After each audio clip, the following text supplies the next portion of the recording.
subax wanaagsan dhageystayaal ku soo dhawaada warka subaxnimo idaacadda Simbe ee magaalada Muqdisho qodobada ugu door koran waxaa kamid ah hay'adda NISA ayaa soo bandhigtay xubin al-shabaab ka tirsaneed kaasoo lagu eedeeyay inuu fuliyay qarax shari ka dhacay isgoyska Soobe ee magaalada Muqdisho al-shabaab ayaa sheegtay in 10 askari oo ka tirsan dawladda federaalka Amisom ay ku dileen qarax ka dhacay deegaanka Awdigle ee gobolka Shabeellaha Hoose aqalka sare ayaa maanta kulan ka yeelanaya hindisa sharciyeedka shirkadaha Soomaaliyeed xisbiga hoggaan qaran ayaa sheegay in nidaamka xisbiyada badan ee dalka uu isku keenayo ummadda Soomaaliyeed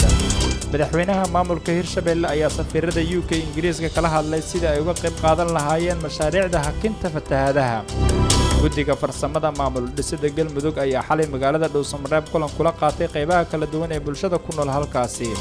barakac xoogan ayaa ka bilowday deegaano hoostaga magaalada Jowhar xilli fatahaada saameyn ku yeeshay dadka ay halkaasi ku dhifteen wararka dibaddana waxaa ka mid ah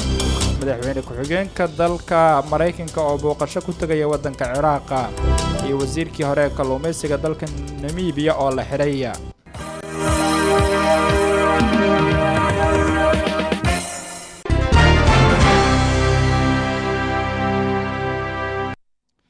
ismaqal wanaagsan subax wanaagsan intaad maqasheen waxay ahaayeen qodobadii wararkeena subaxnimo ugu door korona waa subaxnimo axada taariikhdana waxa ay ku beegan tahay 24 bisha 11 ee November 2019 ku soo dhawaada warkii subaxnimo idaacadda Simba oo fidsanna al-shabaab ayaa sheegtay in 10 askari oo ka tirsan dawladda federaalka kuwa Amisom ay ku dileen qarax ka dhacay deegaanka Awdigle ee gobolka Shabeellaha Hoose wararka ay qoreen warbaahinta al-shabaab ayaa lagu sheegay in dagaal toos ah ay weerar qaraxyo ku bilowday ay ku qaadeen saldhig ciidamada Amisom iyo dawladda federaalka ay ku leeyihiin deegaankaasi waxayna sheegeen in dagaalkaasi ay ku dileen 10 dagaalyahan oo ka tirsan dawladda federaalka iyo ciidamada Amisom wararka halkaasi ka imanaya ayaa waxay sheegayaan in qarax hoogan lala eegtay ciidamo ka tirsan dawladda federaalka iyo kuwa Amisom kuwaas oo ku sugnaa degmada Awdigle ee gobolka Shabeellaha Hoose al-shabaab waxay sheegtay in qarax uu ahaa mid culus oo isla mar ahaantaana lala eegtay ciidamadaasi waxayna sheegeen in qaraxaasi ay ku geeriyoodeen 7 askari oo ka tirsan ciidamada dawladda federaalka ee ciidamada dawladda federaalka ee Soomaaliya wararkii ugu dambeeyay halkaasi ka imaanaya ayaa waxay sheegayaan in ciidamada dawladda ay howlgallo xoogan ka wadaan deegaanadaasi kuwa oo lagula dagaalamaya xarakada al-shabaab inta badan xarakada al-shabaab ayaa weerar ka fuliya deegaanada ka tirsan gobolka Shabeellaha Hoose iyagoona dagaal xoog leh kula jira ciidamada Amisom iyo kuwa xooga dalka Soomaaliyeed hay'adda NISA ayaa soo bandhigtay xubin ka tirsan al-shabaab kaasoo lagu eedeeyay inuu fuliyay qarax shalay ka dhacay isgoyska Soobe ee magaalada Muqdisho kadib markii maalintii shalay ahayd magaalada Muqdisho uu ka dhacay qarax gaari lagu xiray kaas oo ka dhacay isgoyska Soobe ee magaalada Muqdisho ayaa hay'adaha ammaanka waxay qabteen xubin ka tirsan al-shabaab kaasoo lagu eedeeyay inuu fuliyay qaraxaasi hay'adda NISA ayaa soo bandhigtay magaca shakhsigan waxayna ku sheegtay Xudayfa waxauna eedeysanahan oo la hadlay warbaahinta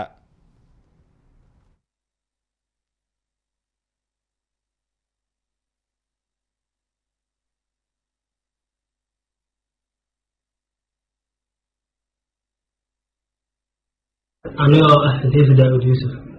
oo ka tirsan ururka al-shabaab gaar ahaan qaybta qaraxyada ee gawaarida ku xirtay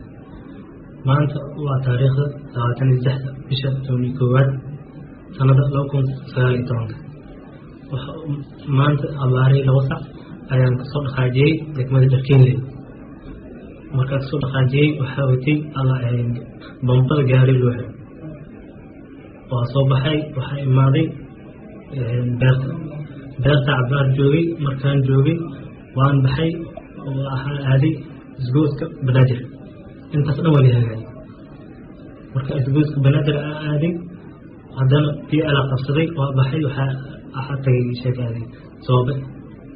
Soobe anoo joogay soo wacay hayno Soobe waxa la sheegay maana wax oo gaari ku aragtay inta hadda ugu muuqato gaari saarif oo beental ah oo lambar la'aan ah ayuu muuqataa arno waxaan la soo gudbiyay waxa waaye meesha tahan hadda dadkii waaweyneen marka gaariyaas u qabso loo number badanaa ay isticmaaleen gaari aan taarginayn waayaan nahay marka shaqadiidaas u dhacday kadib anuu ay rabtay ciidamada amniga. kaasina waxa uu ahaa mid ka mid a eedeysanayaasha lagu soo eedeeyey inuu fuliyey qarax shalay lagu xiray gaari kaasoo ka dhacay iskuuska Soobe ee magaalada Muqdisho waxaana hay-adda NISA ay soo bandhigtay magaca shakhsigan iyadoo lagu sheegay magacaasi Xudayfa. xisbiga hoggaan qaran ayaa sheegay in nidaamka xisbiyada badan ee dalka ay isu keenaya ummadda Soomaaliyeed kadib markii maalintii shalay ahayd guddiga doorashooyinka qaranka ay shahaadooyin guddoonsiiyeen 6 xisbi kuwaas oo ka mid ah 63 xisbi oo ka diiwaangashan dalka kuwaas oo ka jira dalka ayaa waxay xisbiyadaasi ay soo dhaweeyeen shahaadooyinka la guddoonsiiyey waxayna bogaadiyeen qaabka guddiga madaxa bannaan ay u guddoonsiiyeen shahaadooyinkaasi. Abaadir Khaliif oo xogayaha xisbiga hoggaan qaran ayaa waxa uu sheegay inay aad ugu faraxsan yihiin shahaadooyinka ay guddoonsiiyeen guddiga madaxa bannaan ee doorashooyinka qaranka waxaana sheegay in ay ka shaqayn doonaan sidii dalka loo gaarsiin lahaa doorasho qof iyo cod isla mar ahaantana ay uga qayb qaadan lahaayeen arrimaha doorashooyinka soo socda waxaana tilmaamay in dowladda federaalka ay kala dhaxayso wada shaqayn wanaagsan. waxaa jirtay hawl muddooyinka ay wadeen guddiga doorashada qaranka Soomaaliya Independent Election Commission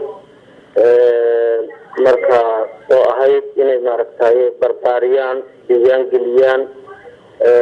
maaragtay taabageliyaan xisbiyadii qaran ee mustaqbalka dhow dalka maaragtay uu waxaysan lahayd xisbiga hoggaan qaran wuxuu ka mid yahay xisbiyada Soomaaliyeed ee diiwaangeliyeen isla markaana maanta shahaadada qaatay bandhiga dowladda Soomaaliyeed ummadda Soomaaliyeed waxay hamuumyo u qabtaa inay ka guurto nidaamka qabiilka inay ka guurto qoyska inay ka guurto kala xirfadnaanta iyo qofnaanta midda kaliya oo maaragtay lagu midayn lahaa siyaasadda Soomaaliyeed lana isku dhexgeli lahaana waa asxaab siyaasadeed jidkii toosnaadaan marka cagta saaray ummadda Soomaaliyeedna guul bay u tahay xisbiga hoggaan qaranna guul bay u tahay waxay ka mid tahay maaragtay siyaasadda asxaabta waxa kaliya oo bulsho aan is aqoonin isku gobol degnayn isku shaqo aan ahayn ama Abaadir Khaliif oo sii hadlaya ayaa waxa uu sidoo kale sheegay in shahaadooyinka ay guddoonsiiyeen guddiga madaxa bannaan ee doorashooyinka ay u soo garteen isla mar ahaantana waxa uu sheegay in albaabo badan ay u furmi doonaan isla mar ahaantana ay ka shaqayn doonaan arrimaha bulshada waxaana tilmaamay in ay la shaqayn doonaan guddiga madaxa bannaan ee doorashooyinka qaranka waxaana uga mahad celiyay shahaadooyinka ay guddoonsiiyeen.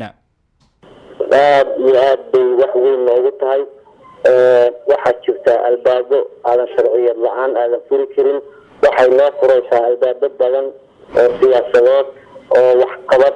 oo wacyigelin oo maaragtay shaqo qaran loo qabto ayay noo furaysaa wax weyn bay nooga dhigan tahay maaragtay waana wax aan guul la odhan karo waan gaarnay maanta guul walaalo waxaa jira habraac iyo nidaamyo iyo xeerar ummadda Soomaaliyeed loo diyaariyey dad Soomaaliyeed ay diyaariyeen habraacaas nidaamka iyo xeerarkaas inkastoo ay maaragtay ka bulsho ahaan aysan aqoonin wacyiga siyaasadda iyo habka xisbiyadu u shaqeeyaan waxaanu ku guulaysanay inaanu ku dhaqanno habraacaas siyaasadeed maayo waa wax naloo gartay waa wax shaqo oon kasbanay waa wax aanu ku guulaysanay walaalo yeelka iyagu walaalo doorasho keliya kuma beesgaraysno yeelkanagu waxa weeyaan in ummadda Soomaaliyeed loo shaqeeyo in ummadda Soomaaliyeed wacyigeeda la bedelo isbedelkuna ma ahan in guryo iyo dabaqyo iyo wadooyin la dhiso isbedelku waa qiimka iyo mabaadi'da iyo akhlaaqda bulshada oo la dhiso. hadalka Abaadir Khaliif oo ka mid ah oo ah xogayaha xisbiga hoggaan qaran ayaa ku soo aadaya xilli maalintii shalay ahayd guddiga doorashooyinka qaranka ay shahaadooyin guddoonsiiyeen 6 xisbi kuwaas oo qayb ka ah 63 xisbi ee dalka ka jira waxaana sidoo kale xisbiyada dalka madaxweynaha jamhuuriyadda federaalka uu kulan kula qaatay xarunta madaxtooyada iyagoo ka wada hadlay arrimaha doorashooyinka la filayo in 2021 ay ka dhacaan dalka. madaxweynaha maamulka Hirshabelle ayaa safiirada UK Ingiriiska kala hadlay sidii ay uga qayb qaadan lahaayeen mashaariicda hakinta fatahaadaha. Cabdi Fataax Muumin Ilkaas ayaa dhameystiraya. maxamed cabdi waare madaxweynaha dowlad goboleedka Hirshabelle ayaa magaalada Muqdisho kulan waxa uu la qaatay safiirada UK Mareykanka iyo waliba safiirada UK iyo Mareykanka asigoona kala hadlay xaaladda deegaanada Hirshabelle iyo fatahaada inta badan ku soo laabata deegaanadaasi. madaxweynaha Hirshabelle ayaa ugu horeyntii warbixin guud ka siiyay safiiradaasi xaaladda dadka deegaanada uu ka rimay maamulka Hirshabelle oo iyagu intooda badan dhibaatooyin kala duwan ay ku haysato iyadoona u badan dhinaca amniga iyo waliba fatahaada inta badan ku soo laabata deegaanadaasi. madaxweynaha Hirshabelle ayaa sheegay in loo baahan yahay in wax loogu qabto ama loo qabto bulshada ku nool gobolka Hiiraan oo uu sheegay kuwa inta badan dhibanayaal ah isla markaana waxa uu tilmaamay in dowladda Soomaaliya ay ka gaabisay wax u qabashada dadka ku nool deegaanadaasi. dhinaca kale safiirada UK iyo sidoo kale Mareykanka ayaa iyaguna si sumid ah u sheegay in xal waara laga gaaro dhibaatooyinka soo laabta ee inta badan ku dhufta deegaanadaasi ayagoona si gaar ah u tilmaamay in bulshada ku nool gobolka Hiiraan ay yihiin kuwa markaasi inta badan soo saara ama bulshada ku nool deegaanada Hirshabelle ay yihiin kuwa wax soo saar leh isla markaana laga caawiyo wax walba ay u baahan yihiin. gabagabadii kulanka ayaana waxaa la isla gartay in xal waara laga gaaro dhibaatooyinka soo laabto siiba dhinaca amniga iyo waliba fatahaada webiga maraha gobolka Hiiraan iyo guud ahaan deegaanada Hirshabelle iyagoona sheegay in muhiimadda koowaad iyo labaadba ay tahay sidii bulshada ku nool gobolka Hiiraan iyo guud ahaan deegaanada Hirshabelle ay markaasi wax walba ay u baahan yihiin laga caawiyo.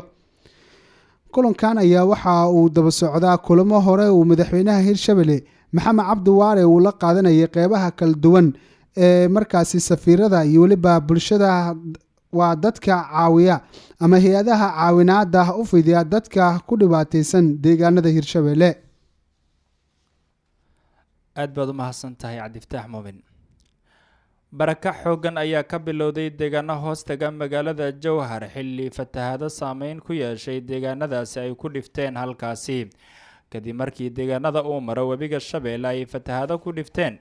ayaa waxaa deegaanada qaar ka soo yeeraysa qayladhaanta oo ku aadan fatahaado horle oo ka dhacay deegaanadaasi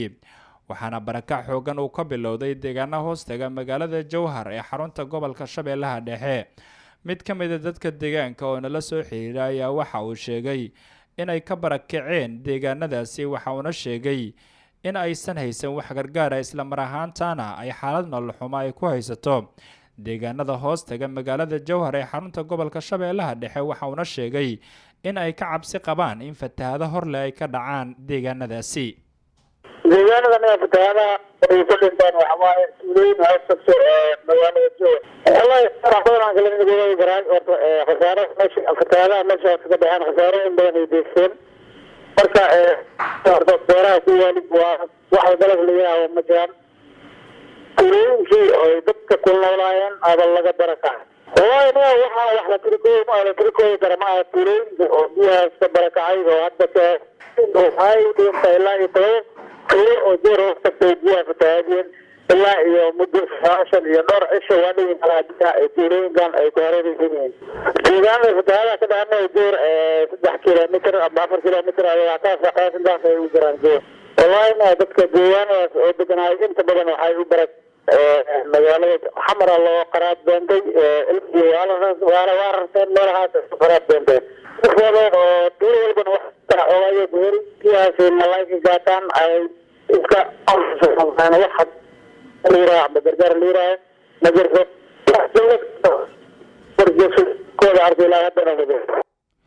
ugu dambeyn waxa ugu baaqay bulshada Soomaaliyeed inay gargaar la soo gaaraan si ay uga baxaan dhibaatooyinka ay u geysteen fatahaadaha ku dhiftay deegaanada ka tirsan gobolka Shabeellaha Dhexe iyo gobolka Hiiraan. wardeed ma garanay Shabeellaha Bari laamidana waa go'aanta kadib baraha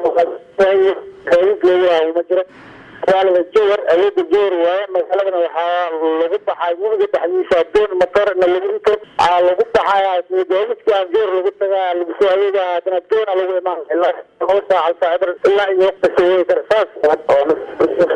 كان هذا نهار كي مدرسة عند عديد عن مدرسة هذا سوى عين جارين وإحنا دعاية دولة برشلونة مدرسة ماركي والله أنا واحد يراش اللي وراه مدرسة هو معلم ما في كشيء روك وهذين يمارن وكشيء دورها إلى يد الروح قدره دي meeshan shalay aad ku helin cawada markay diri meel dheer ay soo qufayaan oo diriinta waxaan ugu inay si darsado ku dhigay sababta marka la ina cabsi si fiican shacabka ay qaban si fiican ku barakay deegaanada sida wadda qaar waxay isugu yihiin xamar ay u qaxeen ay ku jiraan dadka kalena ee deegaanka kale uu ka duka xawaado inay siyaar qorxsan mariyaan laamay buu kaasina waxa uu ahaa mid ka mid ah dadka deegaanka deegaanada hoostaga magaalada Jowhar ee xarunta gobolka Shabeellaha Dhexe waxaana inoo sheegay in halka ay ka jiraan barakac isla marhaantana laga cabsi qabo in wabigii uu fataho dadka qaarna ayba ka barakaceen fatahaadahaasi halka wararkaasi subaxnimo aad kala socotaan waa idaacadda Simbe ee magaalada Muqdisho iminkana wararkii dibadda madaxweyne ku-xigeenka dalka Mareykanka ayaa booqasho ku tagay wadanka Ciraaq madaxweyne ku-xigeenka dalka Mareykanka Mike Pence ayaa booqasho la yaab leh ku tagay wadanka Ciraaq iyadoo qaybo badan oo kamid ah wadanka Ciraaq ay ka soconayaan dibadbaxyo ka dhan ah dowladda dalka Ciraaq madaxweyne ku-xigeenka dalka Mareykanka Mike Pence ayaa booqasho ku tagay saldhigga ciidamada cirka ee Mareykanka ay ku leeyihiin Al-Asad halka loo yaqaan oo ka tirsan gobolka Anbar ee dalka Ciraaq madaxweyne ku-xigeenka wadanka Mareykanka Mike Pence ayaa booqashadiisa ugu horeysay ku tagay wadanka Ciraaq waxaana warbaahinta wadanka Ciraaq ay sheegeen madaxweyne ku-xigeenka Mareykanka sidoo kale ra'iisul wasaaraha wadanka Ciraaq ay qadka taleefanka ku wada xiriireen isla mar ahaantaana waxa ay ka wada hadleen arrimaha la xiriira caqabadaha haatan ka taagan wadanka Ciraaq iyo sida loogu xallin karo qoraal ka soo baxay xafiiska ra'iisul wasaaraha dalka Ciraaq Abdul Al-Mahdi ayaa lagu sheegay in labada mas'uul ay ka wada hadleen sidii loo xoojin lahaa xiriirka laba geesoodka ah ee ka dhaxeeya wadamada Mareykanka iyo Ciraaq iyo sida lagu xallin karo caqabadaha haatan ka taagan dalka Ciraaq gaar ahaan dibadbaxyada ka soconaya magaalooyinka waaweyn ee wadanka Ciraaq guud ahaan warkii subaxnimo oo kala socoteen idaacadda Simbe ee magaalada Muqdisho inta ayuu ku dhan yahay waxaan idin waramayay anigu Cabdi Sattaar alfa ayaa farsameynaya nabadgelyo